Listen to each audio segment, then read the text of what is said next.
What's up, guys, and welcome to another edition of Pro Wrestling Pulse. Alongside my partner, Cody. I am J-Man. Haven't done one of these in a while. Caught you off guard there. And they're Ricky ass. hey, it's gray shirt day. Hey, it's Tuesday, Gray Shirt Day. Gray Shirt Day days. Yeah. We have Sunday, Dress Shirt Day. Dress Shirt Sunday. We don't do shows on Monday. We don't do any other those shows. Monday's a day of free labor. I don't know what the fuck I was doing with that. What are you, Martin Luther fucking King? My brother. Too soon. On this edition of the Pulse, going to give you guys our WWE SummerSlam 2013 preview coming this Sunday on pay-per-view from Los Angeles, because I guess Los Angeles gets every fucking SummerSlam, you fucks. I think Arnold Schwarzenegger sucks a big cock. I remember SmackDown, he had that, I can't tell, it's like Arnold Schwarzenegger. Ryan's actually, it's the only impersonation he can do good. Everything else sounds like a ghetto Englishman. Or sounds like he has a cock in his mouth, and he just tries to talk. That too. Burning candles. That's right. It's gonna be fucking. I learned a new phrase today, guys. That's right. It's gonna be a really entertaining show. On paper, it looks outstanding. Outside of the last couple years, I remember 2011 was really, really good. Ended up being really, really good. But this one on paper looks really entertaining, and looks like we're going to be having yet again another entertaining Sunday with all the Pulse Boys and Kristen and B Daddy J and quite possibly your daddy.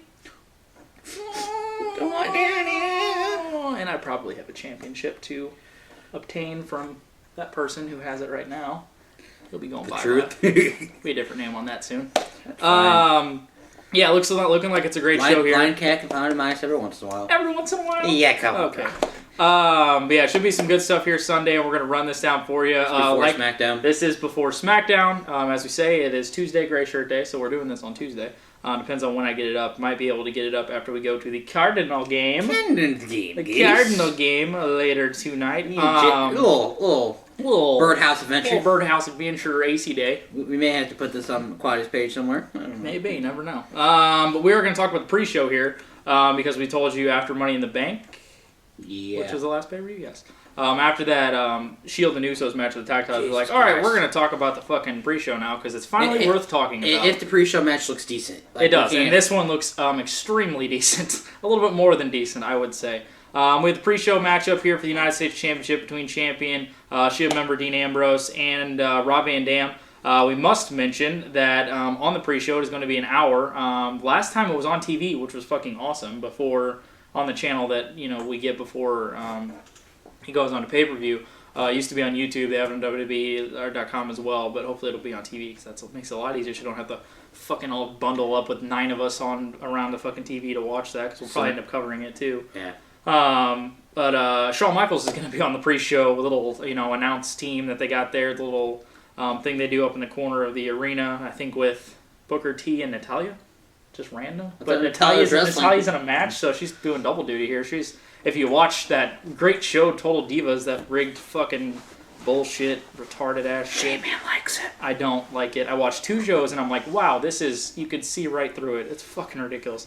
Yeah, this one was Ambrose and RVD. Should be some really great stuff. Like me and Quaddy were talking about before, if you would have gone back a year ago and been like, oh yeah, Jon Moxley, Dean Ambrose, and Rob Van Dam are going to be having a match for a title on a pre-show of SummerSlam, you'd be like, you're pretty retarded. Like, that's not going to happen. A year ago on a lot of these matches. You'd be like, huh? You'd be like, no, it's not going to happen. But, as it turned out to, we'd love to see all these matches, and we're finally going to get to see some of these here. Getting to see this one. Should be some good stuff. Obviously going to get the crowd hot to start off the show. This one's pretty tough to decide here with how hot of a streak RVD's been on with returning. Hasn't really been on a limited schedule. He's been on Raws, he's been on SmackDowns, been on pay-per-views. So it made it tougher, but I'm going to stick with the Shield, keeping their kind of dominance here. There was a lot of talk a couple months ago about the Shield being in a really big, high-profile match at SummerSlam. This SummerSlam here with possibly The Undertaker returning, doing something with Kane or something like that after they took out The Undertaker a couple months back after WrestleMania. But now just kind of looking like they're probably going to do a tag title match. They have not announced that yet. Probably the Usos again, which we'd be all for. They'll probably put it on the main show, but splitting these up, doing the singles match and the tag match. That's the last time. Yeah, I'm going to go with Ambrose retaining here. Cut an amazing promo this past Monday on Raw, which was outstanding, saying, CM Punk's just a catchphrase, I'm the best wrestler in the world, and unless Andre the Ghost, Andre the Giant's ghost is in that battle royal. I'm not losing the title. Great stuff. His mic skills we could talk about all day. I'm gonna go with Ambrose retaining the U.S. title here. Having RVD on WWE for the past month has been very interesting. Like we said, whenever it all happened, it's not the true RVD. It's more of the way he's supposed to be. Yeah. Back in TNA, he was just more of a fucking just. Back in TNA is how he is as a person. This one is just Robbie and name and character, which is good. Yeah, I'm happy with him back in WWE. Get to help some of the youngsters coming up. Get to actually see him do something worthwhile. Yep. This match should be. I'm not going to say it, but it should be very close to as good as the last pre-show match. So I'm also going to agree with J-Man on Ambrose retaining. It's too soon for RVD to come back and get a title right away. Even though I thought all titles would be on this, IC's not on here. That's another one that should be on here. Who the hell's IC champion? Curtis Axel. Axel, that's right. Purple Asshole. Purple Asshole. But couldn't tell with how great of a run he's having. I think RVD should take that one and not this one. That'd be interesting. Obviously, RVD's held the IC title before. Yeah, I could really see it go either way. I mean, I know it does seem a little early for RVD to get the title back, but with how hot of a streak he is on, and he's always a fan favorite no matter where he goes. So I mean, you could put a title on him anytime and it'd work out. But I just don't think it's time for the kind of crumbling of the Shield to be going down. I think that'll probably be something happen towards the beginning of the year, maybe at the end of the year. We could possibly see that go down, which should be some interesting stuff there. But until then, keep the dominance of the Shield there, as we talked about, possibly adding in the tag titles. Don't know if they're going to add that on the regular show. I know they had during that promo, Rollins and Reigns talked about how if anybody wants to challenge for the tag titles, go ahead, we'll be there, whatever. So, like we said, we saw the Usos beat Swagger and Cesaro on Raw. So, and obviously after their match that they had in Money in the Bank, that pre-show everybody was talking about. So it'd be smart to do that one again. And never know what could happen there. Maybe they'll call somebody up from FCW. Maybe they will ever happen. Maybe they'll just put a team of Cassius Ohno, Richie Steamboat together, and we'll just shit all over ourselves. That's whenever I will be laying on the floor, probably dead. Yeah, he might be dead. We might have to resuscitate a little quaddy there. Even though I'm the only one that knows CPR. Yeah, that'd be so that'd be bad if we have the only person that knows CPR down. We have to resuscitate that person. So yeah, look for the tag titles possibly on the line too. That is true. The first match. Time to go get food. First thing up, we have a total divas just shit in the ring. That stuff is all in the ring. We have Natalya with the Funkadactyls in her corner. I didn't even know this was added in. Quaddy told me about this before we got in here. I didn't want to. Against Brie Bella. That is the one without the huge tits. She's the one with Daniel Bryan. According to BJJ, or is this actually true fact? This is true fact from watching the show. With Nikki and Eva Marie, who is the one who is the rebel who wants to do what she wants, and she doesn't listen to authority inside of WWE, and she gets her hair colored different. It's like, everybody can see this is not what would be happening. If you're talking to WWE officials, you're trying to get a job, you're going to listen to every fucking thing they're going to say. Are you kidding me? Oh my god. I don't know how to ballroom dance. I'm so sorry, JoJo, or whoever the fuck that 12-year-old looking fucking bitch is. I'm like, oh my god, this is horrible. Fandango looking like a creepy fucking rapist looking motherfucker. Like, oh my god, this show's horrible. I don't really give a shit who wins this match. They've made Natalya look like the poor, like, redheaded stepchild on, like, the Total Divas. Like, she's such a great worker and she doesn't get anything. And they told her that she wasn't going to be in a match at WrestleMania, like, 3 days before WrestleMania. Because, yeah, she wouldn't know that she wasn't already... Oh my god, it's so fucking stupid. I don't give a fuck. I mean, they usually let the heels win these kind of matches. I'll go with Natalya, I guess. Fuck it. I don't really care. Next up, we have a mixed tag match between former World Heavyweight Champion, believe it or not, Dolph Ziggler, and Caitlyn, former Divas Champion, going up against Big E Langston and current Divas Champion AJ Lee. Obviously, Dolph's been still kind of fucking around with Big E and AJ and all that shit after they kind of all separated and went their separate ways, and Dolph's face run, which is... It's such an interesting thing with what's going on with Dolph right now after losing the world title and doing that great double switch with Del Rio and himself at Payback, which worked out perfectly, but they're just not capitalizing on it. I thought this would be the time to maybe do Dolph and Del Rio for the world title, which we have no problem with who's in the world title match in this at the SummerSlam, which we'll get to in a little bit. We really thought this was going to be the opportunity to, maybe have Dolph, be that triumphant kind of, comeback thing and win it here at SummerSlam on that big scale. But it's not what we're getting here. We're getting that slow kind of burning face turn with, what's been going on here is still involving Caitlyn and AJ, which is like the only thing that's been revolving around the Divas title for a couple months now, which is just, who cares? Didn't really care in the beginning. I'm going to go with Dolph and Caitlyn here, and just hopefully moving Dolph on to something that is much bigger and better than this shit, because it's just a waste of Dolph Ziggler's talent. It's a waste of a match spot where you can put some interesting stuff on here, because Biggie Langston doesn't deserve to be on this fucking card. AJ, is an entertaining character, but, whatever. Caitlyn, whatever. But Dolph is the one that really is just buried in this garbage fucking shit. And hopefully can get out of that and move on to some bigger and better stuff after this. I'm going to go with Dolph and Caitlyn winning this mixed tag. Can't even talk about this one? I'm going to go with Ziggler winning by himself. Ziggler. Caitlin's going to go...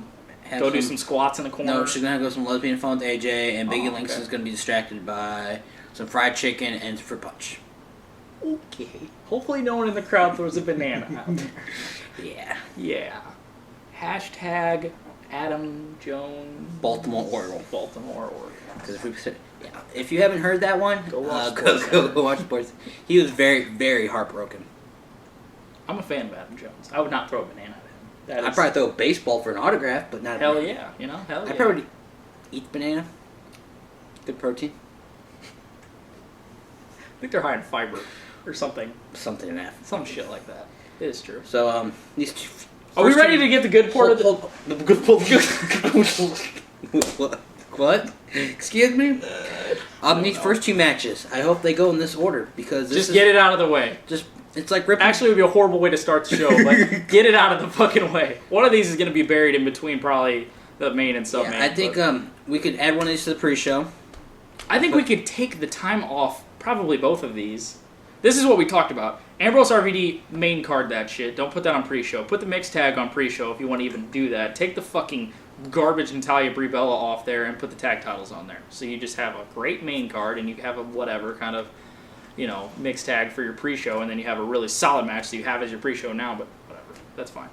So you're going with Dolph Ziggler winning that match. Alone. Sounds great. Next up, we're going to start the portion of this card that we're really looking forward to. This is where the SummerSlam actually begins. And SummerSlam is going to start right now. We have former champions, former tag partners here going head-to-head. We have Cody Rhodes and Damian Sandow. Damian Sandow, the holder of the World Heavyweight Championship Money in the Bank briefcase, obviously, doing the great stuff that they did at Money in the Bank with Cody and trying to get that triumphant win, coming out of nowhere with the fucking, got blood all over his face and climbing up the ladder, and then having Sandow come in and talking about how they were going to stick together in that ladder match, and obviously turning on him and going and getting the briefcase here, which is just great. And we knew the setup right there. Right, as soon as that happened, we're like, okay, something's going to be happening with here, Cody and Sandow, these two great young athletes that are going to do, some good stuff with each other, and we could see, some really great stuff if we start adding in the world title, in the long run. But until then, we have this really solid, put it in the middle of your card, and you can really deliver with some just two great athletes that we just love to see get out there and compete, which is Cody Rhodes and Damian Sandow. Obviously, with what Cody did with the briefcase, chucking the blue one that they always give for the world title one, they just keep the colors of Raw and SmackDown just for the world title and WWE title, but chucking it in the Gulf, and then Sandow having to get a new one. It looks like one of those old school books or some shit, like one of those really old ones you see in a library. So they look really fucking cool. Fits Sandow perfectly. He's got a nice handcuffing it to the fucking post and everything so Cody doesn't steal it. Just great. Sandow as a character is outstanding. Cody as a face, I think, is going to work. I think, people really haven't gotten behind him right now, but I think they could. And I think it'll work out because he's done the kind of same old for the last couple of years now, which is unfortunate because I would like to see some Cody do some great stuff as well. But I'm going to go with Sandow. It's been all Cody, building through this, but they're obviously going to want to start to focus more on Sandow with maybe a cash-in on this pay-per-view. You never know, because they've been hinting with Randy cashing in for the WWE title. But Hold on, where is Randy on here? Good point. Where is Randy on here? That's interesting. He's not on there, is he? I'm going to go with Sandow winning this matchup and really start to move on with the briefcase and possibly, cashing in sooner rather than later. You never know. But I'm really looking forward to this one. Could be a really, Standing, just middle of the card matchup that I just love to see thrown onto, pay-per-view because they just can deliver it in their own, kind of way. And I'm going to go Sandow winning this matchup. This match has been overlooked by so many people. It's not even funny. Whenever you had the Brock Lesnar Punk on here, you had the Cena Daniel Bryan. Most people don't even think about this match. And when I was watching Raw last night, first time in God knows how long. Yeah, Quad hasn't got to watch a lot of Raws. I usually just read the results next day. I was watching it, and you could just see that this the way they've been playing back and forth, and the former best friends or former tag partners, and then the Money in the Bank broke them up. It should be interesting to see if this feud continues. I see it maybe going on for a couple more month or two, and the end having a match for the briefcase, and not just ending it today or ending it Sunday. Just continue on with this because it's a good feud. I'm not upset with it to start with but I don't want it to be drug out for no apparent reason. Like having a bunch of random gimmick matches for no apparent reason. They were former tag partners, that's understandable, but I just see Sandow winning this. Hold on. Am I stepping it up? I mean, are you going to step it up? I don't know. I'm kind of scared. Because the people that sit on their ass and do nothing and just watch us for their entertainment want you to step it up. Like my boy, Froggy Fresh says. Froggy Fresh. Haters want to beat me. You want to be in this chair, I know it. You do. So next time you want to put a little comment down here and try to diss Quaddy, wait for my rant. Ooh. Because it's going to be pretty. I haven't had the spark in me in a little minute. So I may need to put some bubble wrap around this place. Because shit's going to go crazy. Yeah, we don't want to have another hole in the wall. We don't want that. That's why I said bubble wrap. Bubble wrap. I was wondering where you were going with the bubble wrap. I was scared for a second. I'm like, where's this going? I'm just going to pop it. Stress. Just get stress ball, bubble wrap. We're going to be all right. Yes. So we got to step it up here. We're going to be stepping it up right here. In this PG match. That's right. We have the Ring of Fire match, as we like to call it, PG Inferno match. It's like the match I created. We have the Eater of Worlds, Bray Wyatt. I'm going to say that every fucking time because it's genius. Going up against Kane. Me and Quaddy both are so looking forward to this. With everything that goes on with Bray Wyatt, we are just glued to the fucking screen anytime he does anything because he's just, as we've talked about from the beginning, it's just the purest sense of just an entertaining fucking character. And we so love these type of characters because they're so different and he pulls it off perfectly. And I could talk about it all fucking day because I just love it. We'll have to explain the Ring of Fire match. No, Johnny Cash is not going to be there fucking singing because he's dead, for one. I wonder if they're going to play that song like during the match. Just while they're fucking wrestling. That would be hilarious. It is basically a shades of the Inferno match where, it used to be you'd have to set the person on fire, mostly Kane because he had the long sleeves and he could put the little, fireproof bag that he always put over his arm. And then you'd set them on fire. This one, is that how it went? That is what happened. Yes, signaling to the Inferno is what we're going to. And the Ring of Fire, it is to what they're saying. It is to keep out people from getting in to. AKA somebody could drop from the ceiling. AKA, good point. That is true. AKA they want to keep the Wyatt family out of the ring, so it's just down to Bray and Kane. You know what? Okay, I'll get to my point. And I guess there's a pinfall submission in the middle of this fucking fire. Fire! That's the Ring of Fire is what we've come to expect. It could change. We don't know. People could catch on fire. You never know. But the only thing outside of us joking about this, we're so looking forward to this. It's not even funny. It's a perfect. I cannot get over how perfect of a utilization of Kane this is.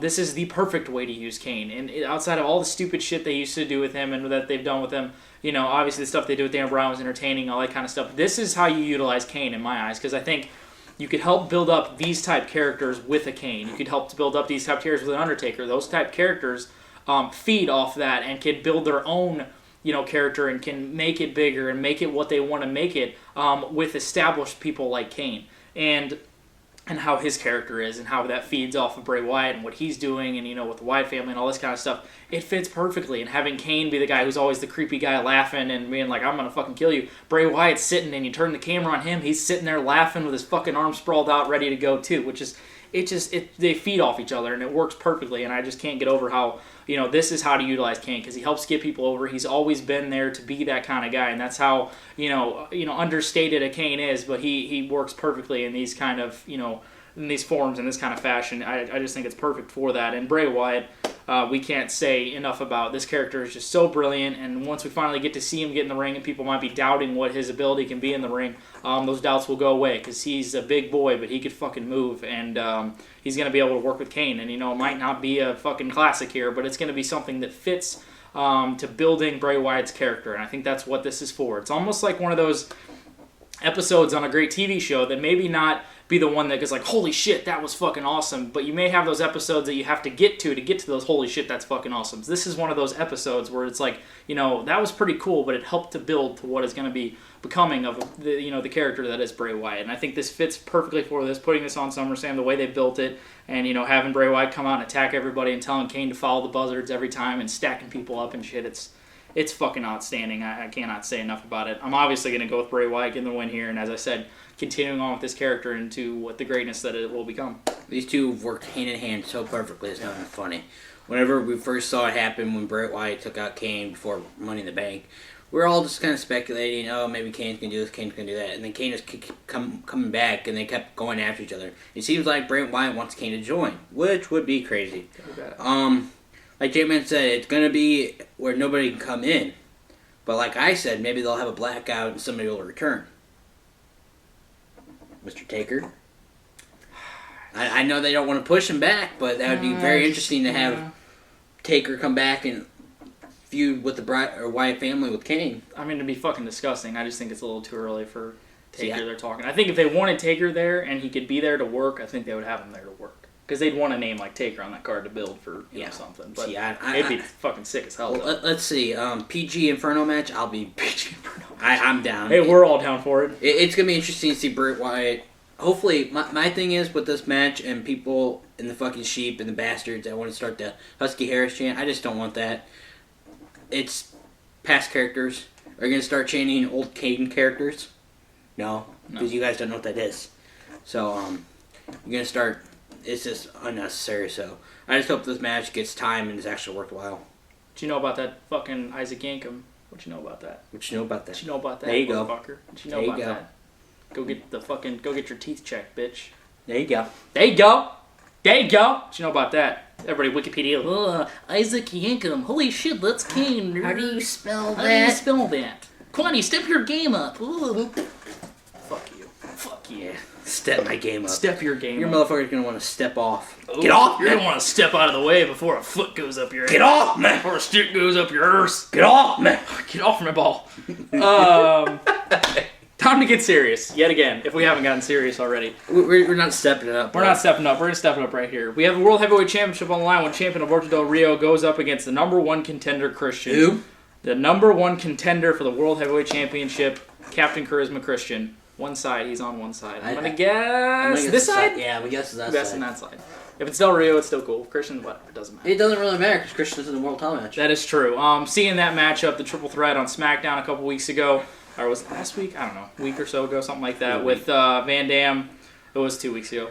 With Van Dam, Randy Orton, and Christian in that matchup. Outstanding matchup between those three. They've all seen each other in the past. And have a Christian get the roll-up win on Randy there, or the backslide win on Randy there, and realizing that Christian's going to get an opportunity for World Championship, just like, that's awesome. I mean, it's so great to see, because we were thinking that, Christian come back, he'd be the utilized, older veteran type guy, not get these opportunities anymore. And the way they're hinting at things, he might be getting that one more shot here. We're talking about getting the one more match thing that he kept talking about, when he was heel and always saying how he got screwed out and all this kind of shit. And he's been on a roll since he's been back. It just goes without saying just how great Christian is and just how important he is. But he does it just so quietly and so calmly. He goes about his way. Me and Ryan talked about it a long time ago about how Christian is the greatest ABC wrestler maybe ever. I mean, he just goes out there and is so consistent and is so just great. Just like Edge. Edge was the same way. He's just ABC. He goes through the paces, but then Edge added that cerebral side of the character and the amazing stuff that just blew our minds that he can do outside of that, and the look and everything. And Christian just goes out there, does what he has to do, never messes anything up, is always consistent, is always great, and is always there and reliable. And that's why we love a guy like Christian and have for, as long as, he's been in the business. Del Rio has been doing great stuff, obviously, is, turning heel and, getting the championship back. And obviously you can't have Del Rio anything but heel. His face character was just he was a large Rey Mysterio is basically all he turned into, and just fucking pandering to the crowd and shit. Where's Rey Mysterio at, for the love of God? You heard any updates about that? Is he still fucking hurt? God, we'd like to have him back right now. Right around. Supposed to be back around now because they're talking about doing Ambrose and Ray for the U.S. title, which would have been the shit. Or where's Sin Cara? Where's that? I mean, who cares? Exactly. Good point. But yeah, as heel, Del Rio's outstanding. Where is he? Taka? Rikishi? Is he dead yet? Is he dead yet? Random. But yeah, so this should be some outstanding stuff. Del Rio and Christian, they work well together. It just goes without saying. The whole world title situation, it was getting a lot, really stale whenever you had the Sheamus and Del Rio stuff, and obviously the way back when you had, the Big Shows and Henrys going for the world title. And then when you got the Del Rios and the the Zigglers and the Christians and those kind of guys thrown in there, you start to just have some great chemistry with these guys, and I think that's what they all got. And then even the guys that have the briefcase are looking towards the briefcase with the Sandows, and then maybe the Codys moving up. So it's a lot of great things that they could have with the chemistry and have some really quality matches, hopefully upcoming with the World Championship. But this one, and it really, I think it finally hooked me with them finally adding in this video package about Christian and about his career and everything, about how we could really get behind, for people like us that understand what Christian's been through and the injuries and stuff, and having to deal with leaving TNA, coming back to WWE and having to work his ass off to even get, recognized again, having to go through ECW and all that kind of stuff. And then, winning the World Championship at Extreme Rules in 2011, I think so, because it was after WrestleMania 27, after Edge retired. Yep. And he beat Del Rio for that as well. So that's something that could play off as well. It may be just a mark out little thing for me, but I'm going to pick Christian because I think it'd be outstanding to see him with the World Championship again. If you just give him one more shot, Christian could probably wrestle for, I don't know, a couple more years, I would say, if he wanted to, 5-something years, if he wanted to do that. But I don't think that, he's somebody that's going to just like Edge. He's not going to be a guy that has to just, be out there for his reputation and you just, suck up the ego and all this kind of shit and have to be there for that. He's not that kind of guy. He's going to be like an Edge who just goes off and, has a great life and is a great husband and, father and all this kind of shit. He lives in the mountains like Edge, yeah, on this day. So I see, just give him this, one more shot like this. He's going to be a great champion. He always has been a great champion. And, possibly, if you wanted to do a whole screw-over thing where you have Christian win it, the miraculous thing, the thing where he finally triumphs and, gets a title and then have a Sandow cash in, that would be a great moment too. But obviously, you'd still see Christian around that title hunt. But I'm going to go with Christian winning the world title. Definitely could see Del Rio just retaining it too and maybe doing something down the line with Ziggler, but just because I'm me, I'm going to pick Christian in this matchup.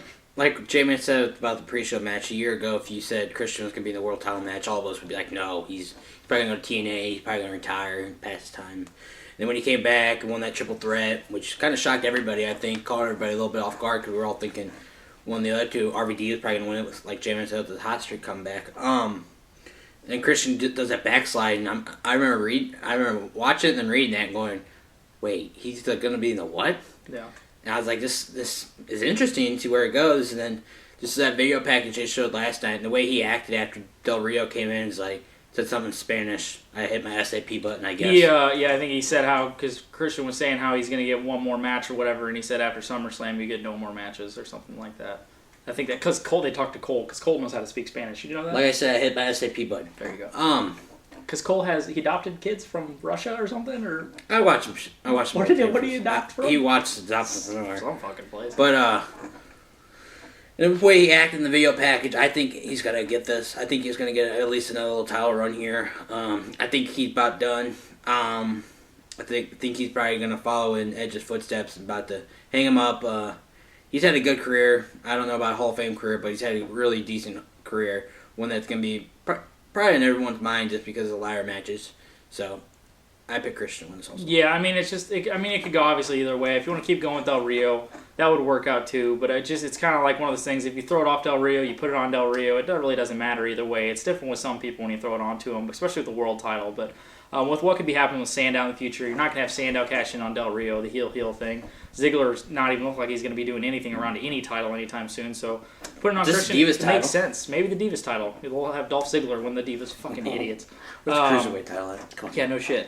We could definitely see that here, and we would love to see it. We'll be marking like bitches if we do see it, because that would be fucking awesome. We're stepping Can it you up. get Robert? Would he just sit there the whole time? Just have him stand right here. Just in the corner the whole time. That would be some awesome stuff there. We see Captain Charisma get the title. Back here at SummerSlam. Next matchup, we have the Best versus the Beast. What a great tagline we have there. CM Punk going up against Brock Lesnar. We have the two Heyman guys. Old Heyman guys. True. This is going to be some really interesting stuff. So intrigued by what's going to be going down here. So intrigued by what has happened so far with this build, with Paul Heyman throwing him in here. If Paul Heyman wasn't in this build, I don't think I would give a shit as much as I do with what has gone on with CM Punk and Paul Heyman. If you told me back whenever, CM Punk's title run, like, oh yeah, they're going to flip on each other and they're going to be cutting promos against each other, talking about the past, talking about, back 2005 when Punk, or Heyman brought Punk in and always had the faith, all this, I might be like, oh, that'd be fucking brilliant. And that's what we've gotten here. That promo, I think it was a week or so after Money in the Bank, maybe even before Money in the Bank, I don't know, it was about a month or so ago. They were doing back and forth with the first ones where they're starting to talk about the past and all this kind of stuff, and about how Heyman just used Punk to Heyman is the kind of brainchild behind everything that Punk did, and he wouldn't have been the best in the world without Paul Heyman there. And all this, that promo was just brilliant, and how CM Punk plays that anti-hero so perfectly. He could play anything perfectly. He could come out dressed in a fucking clown suit and reading a phone book, and people would be intrigued by him. It doesn't fucking matter because he's so great at what he does. It just, you guys know it already.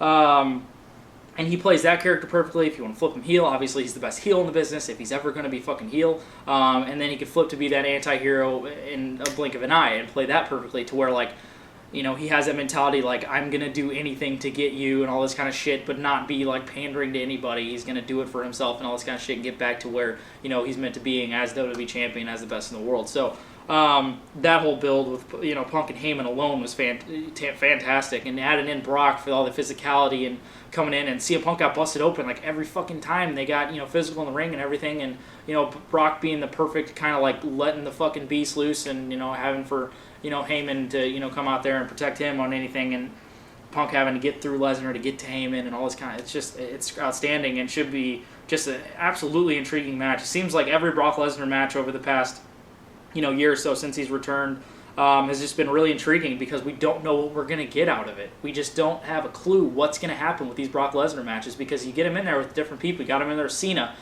We thought it was going to be a train wreck, and it was a train wreck, but it was a great train wreck to watch. It's one of those, you don't want to turn away from a car accident because you just want to watch it. That's what it was at Extreme Rules in, 2012.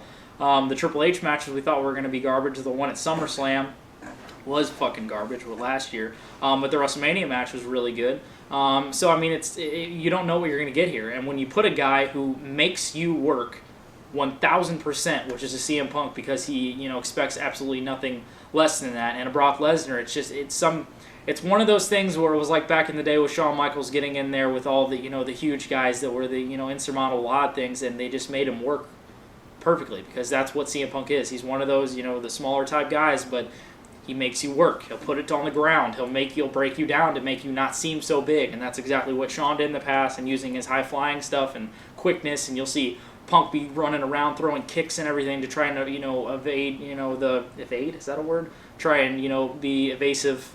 Is that a fucking word? Evasive? Evasive maneuver? Evasive, yeah, that is a word. To kind of move around, Brock and everything. So, I mean, we'll be seeing that as well. It'll probably break down because every Brock Lesnar match is broken down into a fucking fight, basically. Hopefully we won't see 75 German suplexes and a Kimura lock attempted 900 times.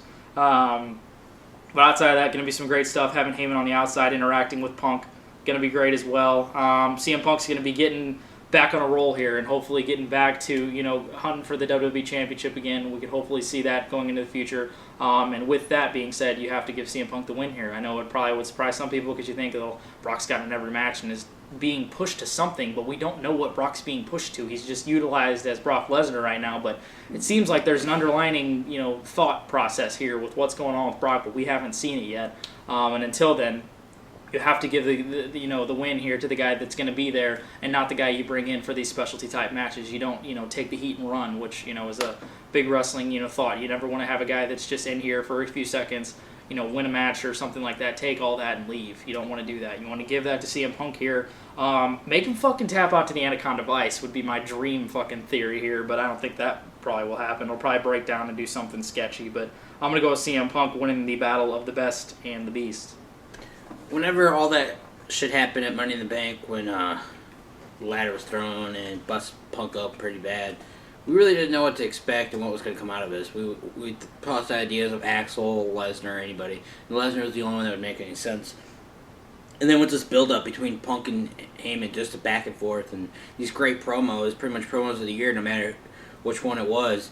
And then just the whole interaction they've had the past couple of weeks where Punk wanted hands on Heyman and Lesnar got in the way and all that. I'm just hoping for a decent match. With, like J-Man said, with Punk you can face anybody, it's going to be a good match. But Lesnar's, he's back in that MMA I like to hug people match. Yeah.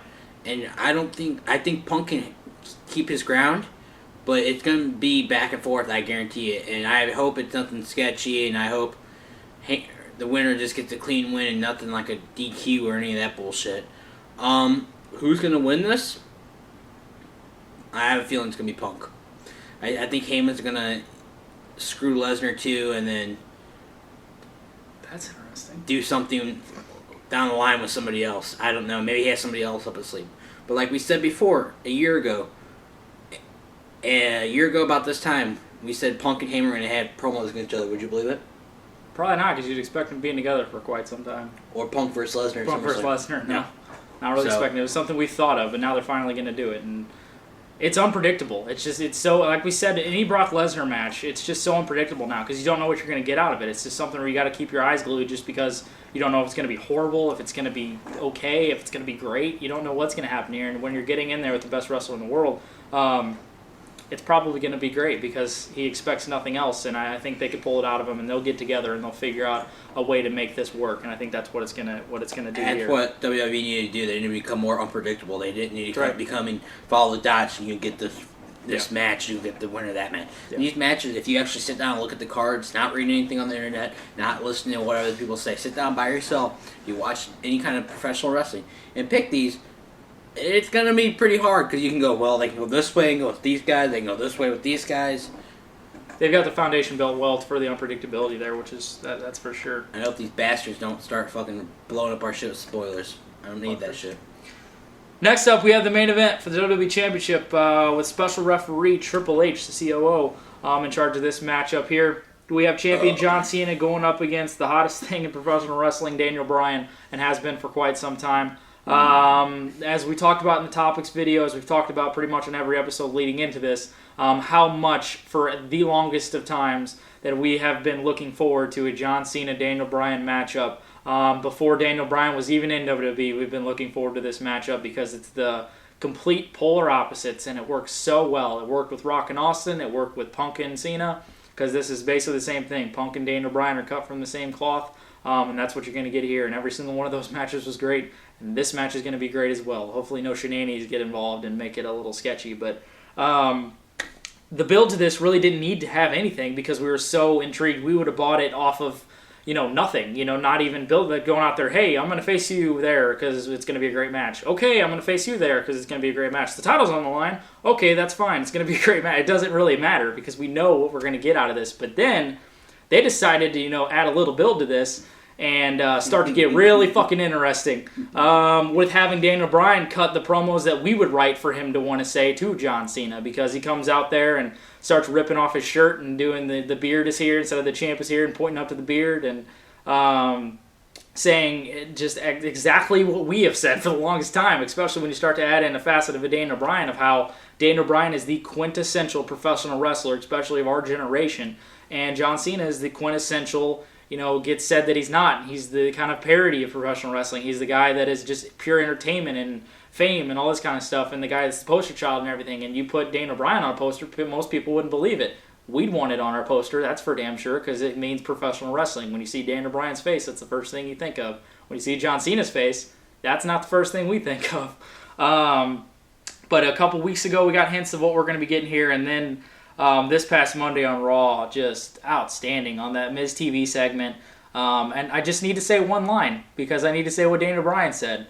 As this thing he said that he learned back in Japan when he was in Japan. He said, before great matches, we would slap our opponents as hard as we possibly could in the face to really just get pumped and say how, ready we are for this fight and this battle. I would do that to you, John, but you're not a wrestler.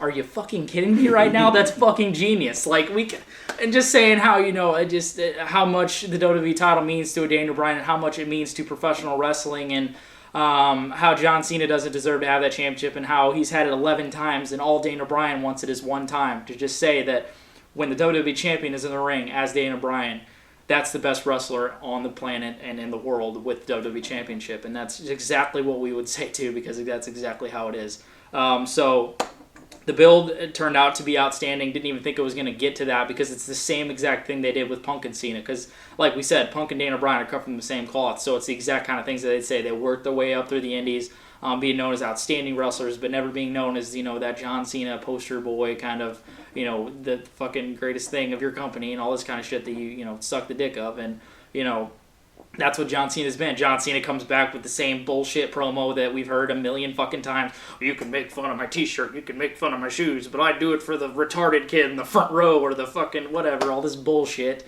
That's great, John. That's outstanding. But on Sunday, John Cena's getting in the ring with one of, if not the best professional wrestler on this planet, and has been for many years. And that's why we're looking forward to this so much, because when you get John Cena in the ring with a guy that can work, especially a guy like a Daniel Bryan, it's going to turn out well, because that guy's in charge and John Cena can follow along with everything they do. And John Cena's known to even, flip some things in there for them and work off that, because of how big of a moment and big of a feel John Cena brings to a match, and how great of a match Daniel Bryan can bring to a match. So you add that in here with the promos that have been cutting back and forth, Daniel Bryan representing the wrestling side of it, and having, Bryan say how Cena's just the entertainment and fame and fortune side of it. It works perfectly, and we cannot wait any more for this matchup. I wish Sunday was right now so we could see this shit right now, because we're going to be jacked as motherfuckers, because we've been waiting for this for a very long time.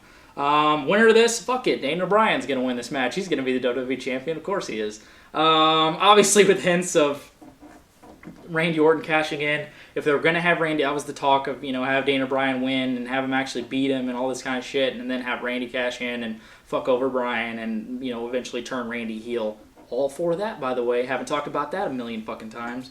But having Randy come out and kind of hint at it so much, it just obviously it makes it seem like it's not going to happen. So with Triple H added in, obviously they've used this match as fuel to what's going to be happening with the McMahons and with Tripp and Steph and everything. It's fuel to what's going to be going on to the future there. There's a lot of talk of some big shit going down here at SummerSlam. Talking about maybe delaying that to maybe doing it later in the year and building to a WrestleMania. But this match is perfect fuel for what they're using for that feud. So there's so much culminating in this matchup. Could be some extremely unpredictable, interesting stuff here on top of an outstanding professional wrestling match, which we have been looking for far too long now. Winner, new WWE champion, Daniel Bryan. How long has Daniel Bryan been wrestling for? Over 10 years, 12 years, something like that. It's been, I think we started before 2000, so it's over like 13 years, I would say. John Cena made a very interesting point last night. He's been in WWE for 12 years, and he's held the title 11 times. Do you think that's kind of beating a dead horse? I would say so. Whenever this match pretty much got announced, back and forth, the unpredictability, the who's going to win, what's going to happen. Like J-Man said, we really didn't need anything built up. We just were... Literally, one night they showed on Raw, SummerSlam, Daniel Bryan versus John Cena on the bottom. I think we'll be all okay. We're good. That's cool. It can be interesting to see what comes out of it. And then when Daniel Bryan finally starts hinting at that little heel on him, and just pretty much just going, fuck you, John. You're done. You're washed up. It's past your time. I don't care. Like John said, I do it for the people in the front row. John, I'll give John credit for one thing. He does go out there 162, whatever, how many days in a year. He goes out there as much as he can because he sells stuff. He's not wrestling. He sells product. If you had a house show and we had little kids and we saw John Cena's name on there, what they want to go see. If they wanted a house show for us to go, they would have fucking naked women on the front. Or Punk and Daniel Bryan.